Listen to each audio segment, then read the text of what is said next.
Assalamualaikum dan juga selamat pagi kepada anda yang berada di rumah. Anda bersama saya Hafiz Rosli dan juga Hakim Rahman yang ketika ini bersiaran secara langsung daripada rumah dan saya di Bukit Kewangan, dan kita bergabung untuk kita memberikan sedikit perincian mengenai berita-berita yang menjadi tumpuan di laman web kami di astroawani.com. Semalam kita menerima satu perkabaran duka cita, iaitu balu kepada Perdana Menteri kedua Tun Abdul Razak Hussein, iaitu Tun Rahah Tan Sri Muhammad Noah, dilaporkan meninggal dunia sekitar jam 4.45 petang di Pusat Perubatan Prince Court di Ibu Negara. Dan kabar pemergian Tun Rahah yang berusia 87 tahun itu disahkan sendiri oleh Datuk Seri Najib Tun Abdul Razak merupakan anak pertama Tun Rahah menerusi akaun Twitter rasminya, dan berita duka itu juga antara lain dinyatakan sendiri oleh Setiausaha Agung Barisan Nasional BN Tan Sri Anwar Musa menerusi ciapan Twitternya. Anda boleh saksikan di paparan skrin anda sekarang. Ini merupakan laporan di laman web kami di astroawani.com. Dan terdahulu kita sedia maklum beberapa hari lalu beberapa pembesar-pembesar negara, begitu juga pemimpin-pemimpin tertinggi negara telah pun melawat Allahyarham seketika di hospital, dan semalam juga kita telah pun memberikan laporan lintas langsung di kediaman Allahyarhamah di Taman Eaton di Ibu Negara. Begitu juga dengan hari ini merupakan proses ataupun merupakan upacara pengebumian negara yang akan dijalankan, dan difahamkan upacara pengebumian negara itu akan berlangsung sekitar jam 1.50 tengah hari. Dan kami akan membawakan laporannya pada buletin-buletin awani selepas ini, dalam buletin awani khas dan sebagainya. Dan dalam masa yang sama, Hakim, kita juga ingin mengingati dan juga kita ingin menyeroti sumbangan Allahyarhamah Tun Rahah ini sendiri, yang bukan sahaja menjadi isteri ataupun isteri kepada Perdana Menteri yang kedua Tun Abdul Razak, tapi juga merupakan ibu kepada Perdana Menteri Malaysia yang keenam, iaitu Datuk Seri Najib Tun Abdul Razak, Hakim. Ya, dan berita duka cita itu pastinya mengejutkan seluruh negara, dan dalam masa yang sama kita lihat sebaik saja berita mengenai pemergian Allahyarhamah itu diumumkan, ramai pembesar-pembesar individu yang pernah bekerja dengan Allahyarhamah Tun Rahah juga menyatakan rasa simpati dan juga takziah kepada keluarga besar Tun Rahah. Dan dalam masa yang sama juga kita lihat Tun Rahah ini bukanlah individu ataupun sosok yang biasa, tetapi merupakan seorang individu yang diangkat pada zaman kegemilangannya. Dan disebabkan itu jugalah dalam satu kenyataan Perdana Menteri Tan Sri Budi Yassin turut memaklumkan bahawa Tun Rahah akan istiadat pengebumian negara akan diberikan kepada Tun Rahah. Dan Allahyarhamah akan diberi penghormatan dalam istiadat pengebumian negara, dan jenazahnya akan disemadikan di lingkaran makam pahlawan. Kerajaan telah memutuskan perkara berkenaan dan dalam satu kenyataan yang diedarkan semalam.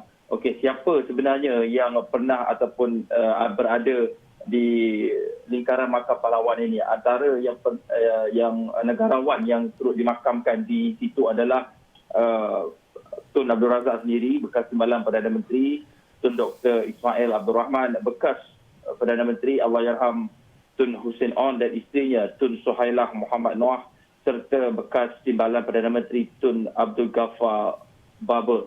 Dan dalam masa yang sama juga kita saksikan pemergian Allahyarhamah ini turut mendapat liputan di akhbar arus perdana di muka hadapan akhbar NST, umpamanya turut melaporkan mengenai pemergian Allahyarhamah Tun Rahah Muhammad Noah ini, Hafizi. Dan pastinya pemergian Tun Rahah ini yang mendapat kesan atau mendapat impak yang paling besar bagi kita semua adalah, yang menerima impak yang paling besar saya kira adalah Datuk Seri Najib Tun Abdul Razak sendiri, yang mana beliau hidup bersama dengan Allahyarhamah lebih daripada 67 tahun, ya, usia Datuk Seri Najib Tun Abdul Razak itu sendiri. Dan pelbagai kata-kata yang telah diungkapkan oleh Datuk Seri Najib Tun Abdul Razak ketika Allahyarhamah mendapatkan khidmat perubatan di Prince Court itu sebagai contohnya. Beliau sentiasa menitipkan doa terhadap ibunya semoga diberikan kesihatan yang baik dan sebagainya. Dan selepas pemergian ibunya sendiri iaitu Tun Raha itu sendiri, Najib ada juga berkongsi gambar kenangan bersama ibu tercintanya, di mana ini kita ingin kongsikan dengan anda semua apa yang dikatakan dan juga caption yang digunakan oleh Datuk Seri Najib Tun Razak lah, Ibu Ratu Hatiku. Itulah demikian luahan bekas Perdana Menteri Datuk Seri Najib Tun Razak selepas kehilangan ibu yang tercinta Tun Raha Tan Sri Mohamad Noor yang menghembuskan nafas terakhir pada petang Jumaat, dan perkongsian ringkas itu dimuat naik menerusi Instagram peribadinya. Dan sebelum itu Najib juga mengesahkan pemergian bondanya melalui perkongsian Instagram story selain mengesahkan Allahyarham sudah tiada. Dan beliau juga dalam masa yang sama, Najib turut menjunjung kasih Seri Paduka Baginda Raja Pemaisuri Agong atas perkenan berangkat menziarahi jenazah Allahyarhamah di kediamannya malam tadi. Dan kita nak recap semula antara berita-berita ataupun antara tetamu-tetamu dan juga antara orang-orang kenamaan yang turut menziarahi jenazah Allahyarhamah di Taman Eaton semalam adalah Raja Pemaisuri Agong Tunku Azizah Aminah Maimunah Iskandariah yang berangkat untuk memberikan penghormatan terakhir kepada Allahyarhamah Tun Raha Mohamad Noor di kediamannya. Dan baginda yang tiba di kediaman berkenaan bersama pegawai pengiring kira-kira jam 8.40 malam meluangkan sedikit masa bersama dengan keluarga Allahyarhamah. Dan begitu juga dengan beberapa lagi pemimpin-pemimpin seperti daripada kerajaan, begitu juga dengan pemimpin-pemimpin tertinggi parti UMNO sebagai contohnya, turut memberikan penghormatan terakhir menziarahi jenazah di Taman Eaton itu sendiri. Dan Hakim, sebelum kita nak ke laporan seterusnya, ini antara perkara yang perlu anda tahu dari segi proses ataupun jadualnya pada hari ini untuk kita mengikuti pengebumian negara, iaitu pada ketika ini jenazah Allahyarham Tun Raha berada di kediamannya di Jalan Eaton, dan upacara penghormatan terakhir dan solat Zuhur dan juga solat jenazah di Masjid Al-Rahah Kerinci akan berlangsung sekejap saja lagi. Dan istiadat pengebumian negara di lingkaran Makam Pahlawan Masjid Negara akan berlangsung sekitar jam 1.50 tengah hari, itu yang difahamkan oleh pihak media sendiri. Dan kita juga akan membawakan perkembangannya dari masa ke masa, dan kita juga ada wartawan kita turun ke lokasi untuk memberikan liputan secara langsung di lokasi mengenai upacara pengebumian ini. Begitu juga kita akan mendapatkan penganalisis untuk menyeroti semula bagaimana sumbangan yang diberikan oleh Allahyarhamah Tun Raha dalam membantu melincinkan pentadbiran negara, bukan saja pentadbiran negara tapi menyokong suaminya iaitu Perdana Menteri yang kedua Tun Abdul Razak ketika menjadi Perdana Menteri pada tahun 70-an itu sendiri, Hakim. Ya, kita saksikan sedikit biografi Tun Raha. Kita sering mendengar di sebalik kejayaan seorang lelaki berdirinya seorang wanita di belakangnya. Kata-kata tersebut sesuai digambarkan kepada susuk wanita berusia 87 tahun, Tun Raha Tan Sri Mohamad Noor, isteri bekas Perdana Menteri kedua Tun Abdul Razak. Walaupun menjadi isteri kepada bapa pembangunan negara, Tun Raha bagaimanapun dikenali dengan kepribadiannya yang tidak menonjol dan pendiam. Sifatnya yang sederhana itu banyak membantu meningkatkan populariti Tun Abdul Razak sebagai seorang pemimpin negara yang disegani. Tun Raha mendirikan rumah tangga dengan Tun Abdul Razak pada usia 19 tahun pada 4 September 1952, sebaik saja meninggalkan Sekolah Convent of the Holy Infant Jesus Johor Bahru, Johor. Pada ketika itu, Tun Razak berusia 30 tahun dan berkhidmat sebagai setiausaha Kerajaan Negeri Pahang. Hasil perkahwinan itu, mereka dikurniakan 5 putera, iaitu Datuk Seri Muhammad Najib, Datuk Ahmad Johari, Datuk Muhammad Nizam, Datuk Seri Muhammad Nazir dan Datuk Muhammad Nazim. Tun Raha dilahirkan pada 11 Jun 1933 dan merupakan anak bongsu dalam keluarga. Sebagai seorang ibu, Tun Raha telah menanggung sebahagian besar daripada tugas mengasuh dan mendidik putera-puteranya. Beliau menjadi ibu dan bapa kepada anak-anaknya yang masih menuntut di universiti setelah Tun Abdul Razak meninggal dunia 14 Januari 1976. Beliau memberi sepenuh tumpuan kepada anak-anak sehingga mereka berjaya dalam bidang masing-masing. Allahyarham turut dilantik sebagai Yang di-Pertua Persatuan Pandu Puteri Malaysia, Pengerusi Jawatan Kuasa Pengelola Restoran Rakyat dan Chancellor Universiti Tunku Abdul Rahman UNITA. Tun Raha telah dianugerahkan pingat emas Tun Fatimah daripada NCWO pada tahun 1976. Justru nama Tun Raha tidak asing lagi dalam kalangan pemimpin tertinggi wanita seluruh dunia. Atas sumbangannya juga, beliau menerima lantikan sebagai Chancellor UNITA dan telah dianugerahkan ijazah Doktor Kehormat Falsafah Pendidikan dari Universiti Utara Malaysia UUM sewaktu Majlis Convocation kali ke-22.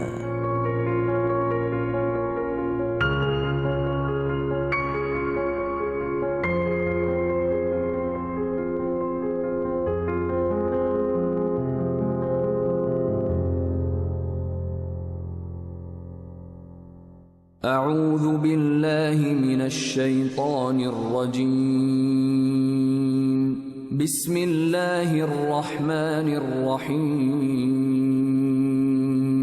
الحمد لله رب العالمين الرحمن الرحيم مالك يوم الدين إياك نعبد وإياك نستعين اهدنا الصراط المستقيم صراط الذين أنعمت عليهم غير المغضوب عليهم ولا الضالين.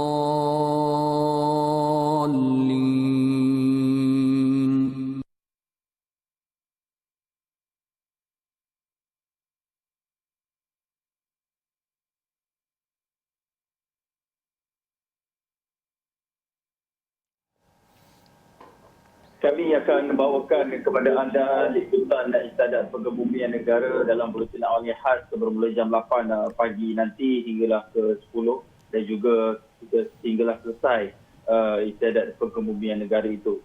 Tetapi dalam masa sama juga kami ingin bawakan kepada anda perkembangan terkini mengenai situasi COVID-19 dalam negara kita, kerana kita maklum COVID-19 ini masih lagi berada dalam komuniti kita. Dan yang terbaru semalam, Ketua Pengarah Kesihatan Tan Sri Dr. Nur Hisham Abdullah memaklumkan bahawa semalam saja ada penambahan 1,683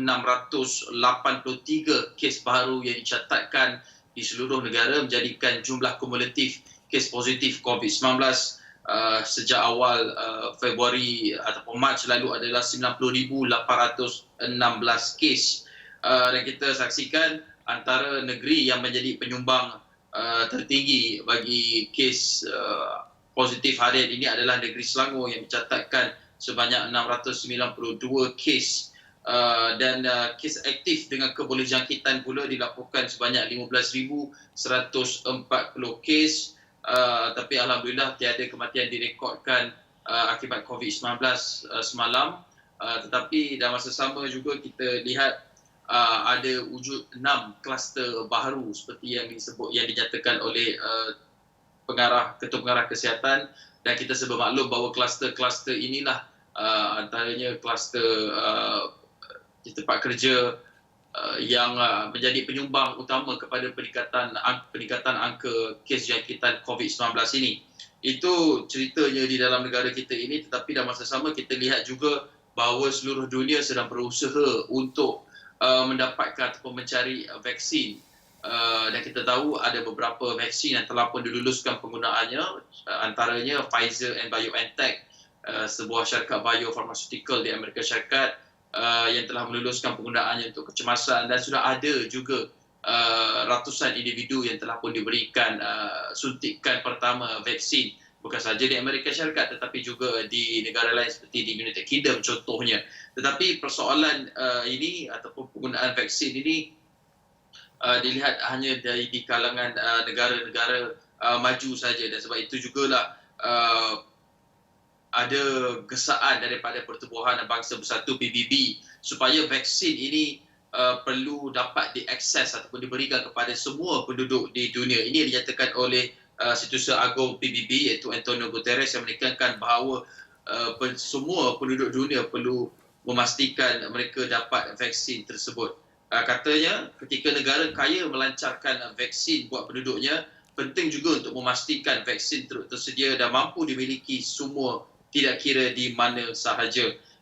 Dan ini satu gesaan ataupun apa yang dikatakan adalah vaksin milik semua, kerana cabaran ketika ini, ketika negara ataupun dunia meraihkan kejayaan mencipta ataupun menghasilkan vaksin COVID-19 itu, masih ada lagi negara yang tidak mendapat akses, terutamanya kepada negara third world country yang mempunyai sistem kesihatan yang tidak begitu baik, yang tidak berapa kaya ataupun tidak mempunyai pendapatan yang banyak seperti negara-negara maju ini. Mereka mungkin sukar untuk mendapatkan akses kepada vaksin ini, Hafizi.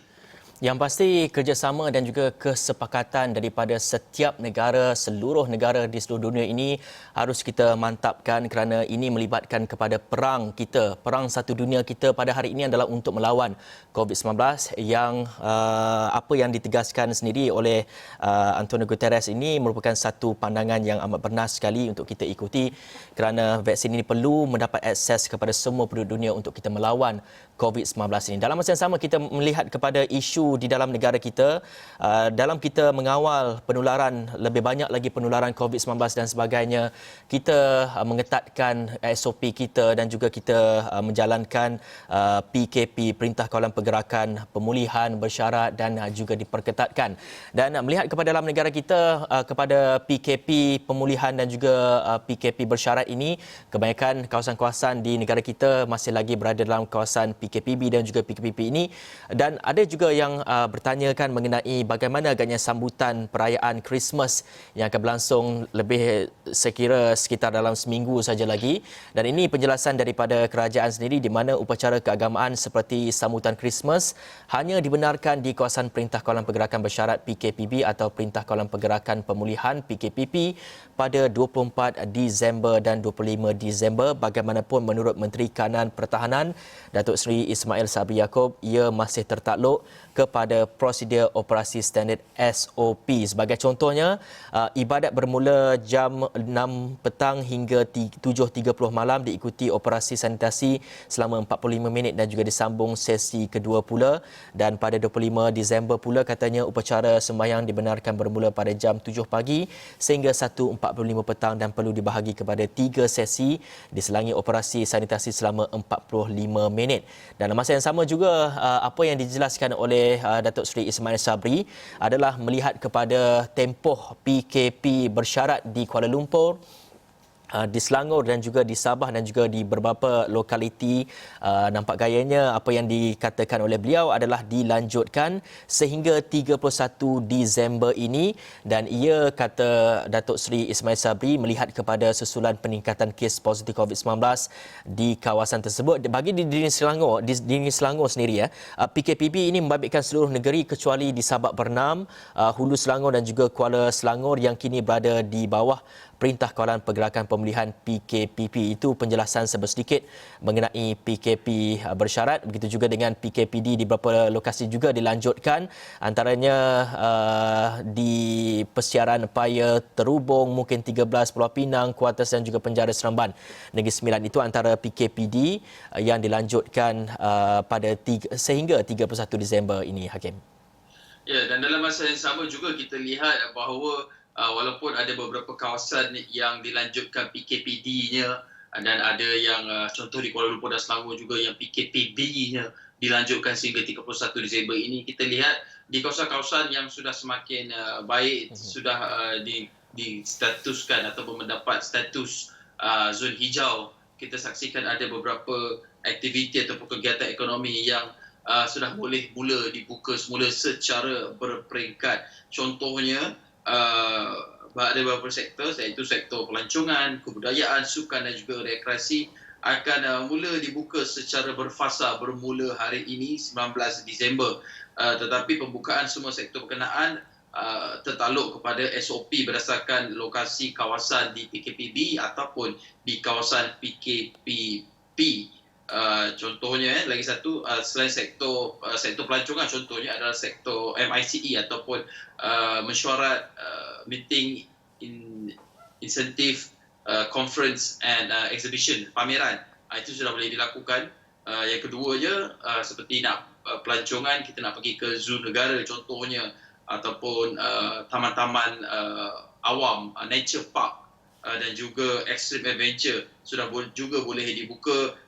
Pameran seni, budaya, kewarisan perpustakaan, kampung budaya, dan juga taman tema sudah boleh dibuka. Tetapi yang ini perlu kita ingat, bukan buka bermaksud buka semua orang sudah boleh bergembira seperti biasa tanpa mematuhi SOP. Antara SOP-nya adalah satu kawasan atau tempat itu tidak boleh melebihi 50% daripada kapasiti sebenarnya. Maksudnya kalau tempat itu boleh muat 200 orang, hanya 100 ataupun kurang daripada 100 saja yang dibenarkan berada di satu kawasan itu. Baik, Hafizi, seterusnya kita nak beralih ke, ataupun kita nak lihat antara listicle, itu antara fakta-fakta ataupun perkara yang anda perlu tahu daripada kenyataan Menteri Kanan Pertahanan Datuk Seri Ismail Sabri Yaakob. Dan kita perlu berhenti rehat sebenarnya untuk kita bawakan kepada anda lebih banyak lagi perkembangan berita dalam dan luar negara. Kita rehat seketika, kembali selepas ini.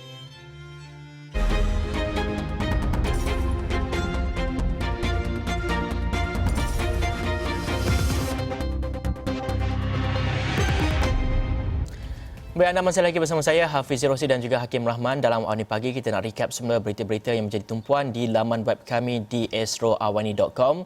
Dan selepas daripada kelulusan belanjawan 2021, pelbagai juga parti-parti politik menyuarakan pandangan mereka, dan bagi Perikatan Nasional sendiri, mereka telah pun bersedia untuk menjalankan PRU yang seterusnya selepas COVID-19 ini tamat dan sebagainya. Itu kita melihat kepada perkembangan politik untuk kita mendapatkan semula kepada dari segi kemakmuran dan juga dari segi kemakmuran dan juga dari segi kestabilan politik itu sendiri adalah melalui pilihan raya. Dan ini penjelasan daripada Pengerusi Jawatankuasa Khas Pembaikan Sistem dan Undang-Undang Pilihan Raya ERC, Tan Sri Abdul Rashid Abdul Rahman, yang berkata Malaysia sebenarnya masih lagi belum bersedia untuk melaksanakan sistem pengundian menggunakan pos seperti mana yang diamalkan di negara-negara lain. Kita tahu apabila kita berdepan dengan COVID-19 ini, semestinya ramai yang menuntut untuk pengundian itu dijalankan melalui atas pos ataupun melalui secara atas talian dan sebagainya. Dan penjelasan yang diberikan oleh Tan Sri Abdul Rashid Abdul Rahman ini berkata, kerana negara masih tidak mempunyai sistem pos yang boleh dipercayai. Dan apa yang dikatakan oleh beliau ini adalah kita perlu ada satu sistem pos yang boleh dipercayai oleh semua pihak. Kalau mahu lihat negara luar, mereka ada banyak ruang untuk lakukan undi pos. Tambahan pula rakyat mereka percaya dengan sistem yang digunakan. Persepsi masyarakat rakyat Malaysia melalui sistem pos ni ada kebanyakannya, sebilangan besarnya mengatakan sistem pos ni mungkin boleh diubah ataupun mungkin boleh dieksploitasi oleh pihak-pihak yang tertentu. Jadi semestinya persepsi ini perlu diperbetulkan terlebih dahulu, baru kita boleh melalui satu fasa yang berikutnya, iaitu melalui pengundian secara pos ini, Hakim.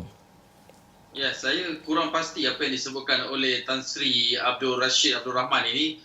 Kalau dikatakan sebagai orang ramai masih lagi tidak percaya dengan sistem pos, kerana sejak pandemik melanda, sejak kita dekat Perintah Kawalan Pergerakan ini, kita percaya sebenarnya dan tiada pilihan melainkan bergantung kepada sistem penghantaran, bukan sahaja surat menyurat ataupun pos, tapi juga penghantaran makanan dan pelbagai lagi pembelian dalam talian yang kita lakukan yang perlu dihantar melalui sistem perkhidmatan ini. Jadi mungkin juga Tan Sri boleh melihat kepada contoh-contoh bagaimana sebuah negara lain di Estonia contohnya yang boleh melakukan pengundian 100% di dalam talian. Tapi apapun itu perkara yang disebutkan oleh beliau, saya pasti dalam syur ataupun cadangan penambahbaikan bagi sistem dan juga undang-undang pilihan raya ini, di mana beliau merupakan pengerusinya, ada satu cadangan yang terkehadapan dan tidak terlalu berada dalam waktu ataupun tahun 2020 ataupun 2010 yang masih lagi tidak maju kemajuan infrastrukturnya. Tetapi apapun, kita lihat juga dalam masa sama pihak SPR juga telah menyatakan SOP-SOP mereka sendiri dalam keadaan pandemik ini. Contohnya, tiada lagi kempen secara bersemuka boleh dilakukan. Sebaliknya, mereka hanya boleh melakukan kempen secara dalam talian.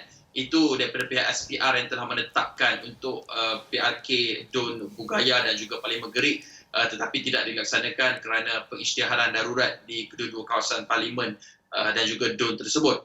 Itu cerita berkenaan dengan proses demokrasi, tetapi dalam masa sama juga satu perkara lagi yang kita perlu faham, keadaan kita ketika ini kita sedang berhadapan dengan musim monsun, musim banjir, dan kita lihat juga keadaan terutama negara ataupun negeri-negeri di Pantai Timur, di Kelantan, di Terengganu, jumlah mangsa banjirnya saban hari kian meningkat. Contohnya di Kuala Krai saja di Kelantan, semalam dilaporkan ada 90 mangsa yang terpaksa dipindahkan ke 4 pusat pemindahan sementara sehingga jam 8 pagi semalam. Di Tanah Merah ada 39 mangsa, tetapi maklumat terbaru yang kami terima dimaklumkan ada lebih kurang 500 orang sudah dipindahkan ke pusat penempatan sementara keseluruhannya. Dan perkara ini akan kami bawakan dalam buletin awani sebentar saja lagi. Kita akan mendapatkan laporan lanjut daripada Wakil Esra Awani di Kelantan, Muhammad Muhammad, jam 8 pagi nanti. Dan seterusnya kita nak beralih kepada satu lagi perkara ataupun laporan yang memberi kelegaan bersifat nostalgia kepada penduduk di Pulau Pinang, terutamanya berkenaan dengan feri di Pulau Pinang, Hafizi. Dan ini kita nak kongsikan dengan anda laporannya, iaitu rata-rata masyarakat Pulau Pinang yang Esra Awani berjaya temui dan juga temu bual berasa gembira dan juga menyambut baik tindakan Kerajaan Persekutuan yang memutuskan untuk meneruskan perkhidmatan feri di negeri berkenaan seperti biasa, dan pengguna perkhidmatan feri yang merupakan petugas kesihatan di sektor kerajaan dan juga pelbagai lagi sektor swasta dan sebagai contohnya, mereka mempunyai kediaman di sebagai contoh di Tanah Besar, dan mereka kebanyakannya travel pergi ke pulau untuk bekerja dan sebagainya. Jadi melihat kepada pengumuman untuk meneruskan perkhidmatan feri ini satu kelegaan kepada mereka, katanya. Dan sebelum ini kita banyak membawakan laporan mengenai perkhidmatan feri ini yang katanya akan ditamatkan perkhidmatannya menjelang hujung tahun ini dan akan digantikan dengan perkhidmatan feri yang baru, perkhidmatan bot laju dan sebagainya. Dan pelbagai isu dan juga pelbagai perspektif daripada orang ramai melihat kepada untuk kita memelihara kepada ikon Pulau Pinang ini sendiri. Kerana dalam masa yang sama kita melihat kepada relevannya feri ini, dan juga dalam masa yang sama kita perlu juga memikirkan mengenai nilai-nilai sejarah yang difahamkan. Perkhidmatan feri ini telah pun digunakan sejak daripada 126 tahun yang lalu, dan ia semestinya menjadi satu ikon, dan orang ramai apabila datang ke Pulau Pinang, kalau datang ke Pulau Pinang tak naik feri itu ibarat tak sah, betul tak Hakim? Ya, tapi apapun ia soal mengenai soal pengangkutan, pendapatan dan juga ketersampaian, connectivity, kerana ia bukan sekadar nostalgia ataupun tarikan pelancongan semata-mata, tapi juga berkenaan dengan kesalih hubungan ataupun pergerakan antara kawasan ke kawasan yang lain. Tapi apapun, banyak lagi laporan-laporannya yang kita boleh bawakan dan anda boleh baca sendiri di laman web esrawani.com. Tetapi buat waktu ini sekian saja Awani Pagi. Jangan lupa ikuti terus berada di hadapan kaca TV anda bagi mengikuti liputan sempena dengan bagi mengikuti istiadat pengebumian negara Tun Rahah sebentar saja lagi. Tapi sekian saja buat waktu ini. Saya Hakim Rahman dan saya Hafiz Rosli. Assalamualaikum warahmatullahi wabarakatuh.